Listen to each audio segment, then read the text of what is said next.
আমি কবি সৈয়দ শামসুল আলম। আমার লিখে একটা কবিতা আমি পাঠ করে শোনাচ্ছি। কবিতার শিরোনাম আপন। তুমি কি আপন হবে, থাকবে পাশে পাশে, চিরসঙ্গিনী হলে তোমাকে রাখবো বুকে।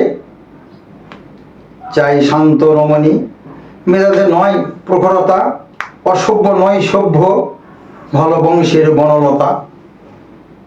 প্রতিভক্ত কর্মঠ, সুশিক্ষায় সম্ভ্রান্ত, সাদাসিধে লাবণ্যময়ী চরিত্রবানের হব স্বামী।